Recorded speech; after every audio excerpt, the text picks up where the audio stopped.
Get ready for football season. It's right. It'll be here before we know it. Training. I was about to call it spring training. Training camp coming up at the end of July. So we'll be out there broadcasting every day and talking to the players, getting the excitement going. So taking a look at what's going on in this division. You got the 49ers, who are always the big threat, the competition, the Rams, the Cardinals.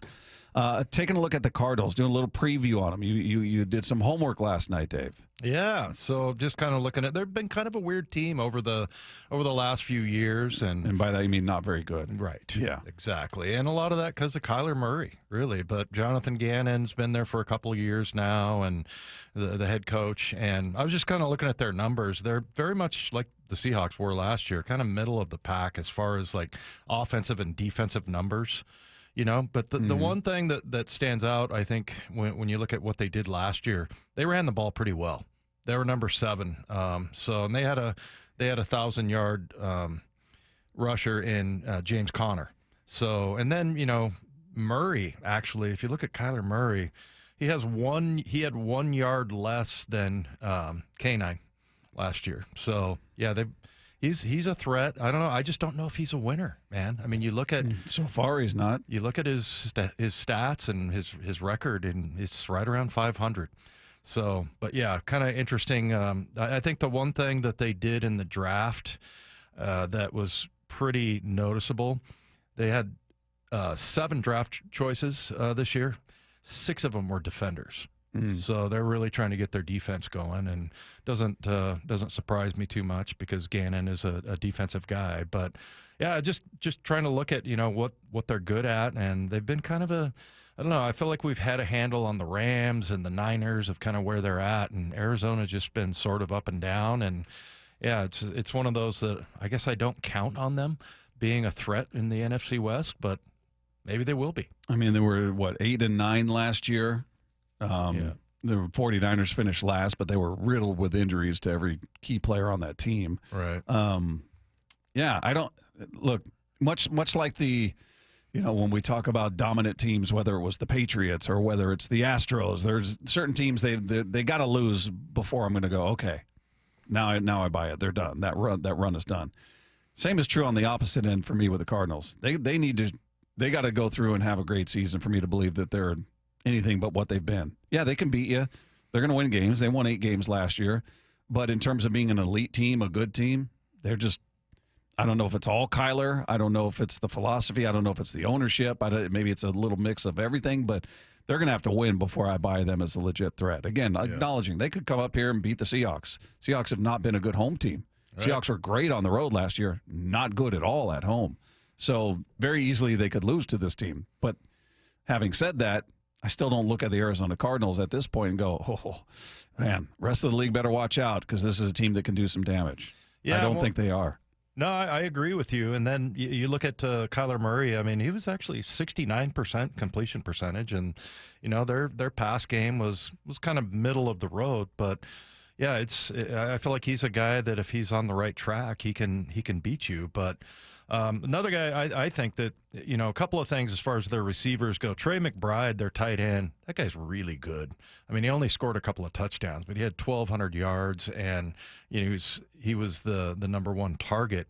But then, you know, you look at Marvin Harrison, who had 885 yards last year receiving, and I was looking at kind of comparing it to JSN's rookie year, and JSN was around 650, something like that. Harrison had 8 touchdowns, though. Yeah, and also he started every game, and JSN I think only started 2 or 3 games. So, but yeah, I mean he's an up and comer, but they went heavy on defense, and so you know they got Budda Baker and Kazir White is a good linebacker, so they've got some good pieces on defense, but they really went heavy as far as the draft goes. Well, their leading sack artist last year was Zaven Collins with 5. Yeah, and then Dante Stills had 4.5. L.J. Collier. 3.5. That sounds he right. was third on the team. That's 3.5 more than he had here. Hey, you know what? You take away that first round draft, and he's just a guy. He is just a guy. But they are not a team that gets to the quarterback. I mean, you had 3.5, 3. I mean, you got a lot of guys with sacks, but it's all 2. Your leader 5. Right. Yeah, so I mean, obviously they're trying to get way better on defense because they drafted that Walter Nolan kid. I think we talked about him, the Ole Miss defensive tackle. Not super sexy pick there. He's one of those interior guys. And kind of like Byron Murphy, really. But and then the other guy they got, I really like this kid, Will Johnson, who was the corner from Michigan, and I thought and there were some people talking about he could be the steal of the draft, but the problem was with that guy is the Seahawks are sticklers on injuries, and Right. he was just banged up. It seemed like his whole career at Michigan. But man, when he got on the field, he's a great player. So yeah, we'll see how they improve on defense. But it was kind of interesting to look at some of the numbers, like turnover ratio. I'd forgotten this. We were -6. -6. I mean, Pete Carroll, it would have been a crisis, right? Yeah. I mean, he was always positive turnover ratio, and the Arizona, and they're kind of similar. If you look at our defensive numbers, our offensive numbers, now I'd say if you look at the second half of the season for the Seahawks, much better. But they were kind of middle of the road, just pretty much like Arizona. So Yeah, Arizona's weird. You look at them; they scored more points than any team in the division last year. They scored 400 points, and they allowed the second fewest behind the Seahawks. Seahawks allowed 368. They allowed 379. Rams 386.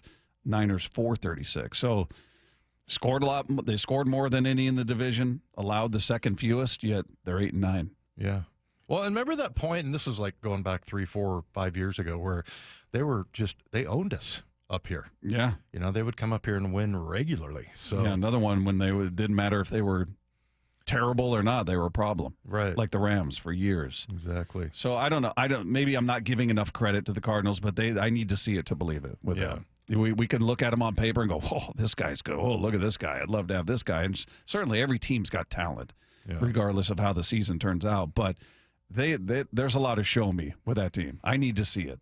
Particularly at quarterback, and I'm sorry to put that on him but I mean that's just the way it is. That your quarterback. I mean you pretty much go the way of your quarterback, and he put up good numbers. Like I said, 69%, 3,800 yards.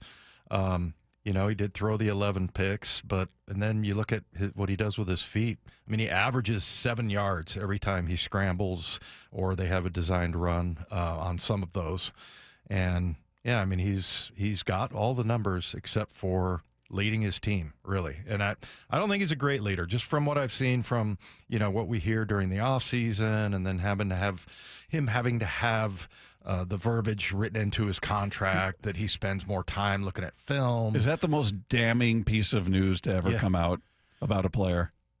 Like, you literally have to be contractually obligated to study. I'm trying to think right now. First of all, yes, I think, but also like his agent. I mean, could they have maybe done that in a secret clause, or maybe he could have managed that better so that information did not get out? Yeah, that is so damning for a guy who's already perceived to have a bit of an attitude or questions about his leadership, or at minimum, is he a winner? Does he love the game? Those are minimum questions about him, and then to find out that was written into the contract, just solidifies everybody's opinion of him already. Gone. Well, he's contractually obligated to do film study. That's a bad sign. We hear first in, last out about all these different players, and this guy's having it written into his contract. You got to try. You got to put in the effort to win. Remember Michael Jackson when he was here? He would get into. He was like the first one in. He would be in at like 5:30 in the morning, and same thing with Bobby Wagner. Russ was the same way. And I have a tendency to blame the agent, but how did his agent let that get out there? That's bad. Even if it is something that they need to get done, there's got to be a way to cover that up or not expose that part of it. So yeah, that's a bad look. That's no two ways around that.